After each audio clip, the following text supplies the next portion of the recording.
You ask Tiger to solve. This deals with linear equations with one unknown.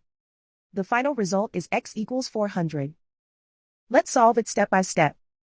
Group all x terms on the left side of the equation.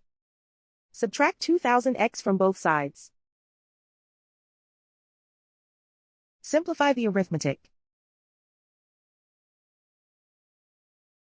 Group like terms. Simplify the arithmetic. Isolate the x. Divide both sides by 1000. Simplify the fraction. Find the greatest common factor of the numerator and denominator.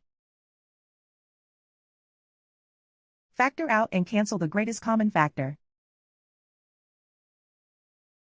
And so the final result is x equals 400.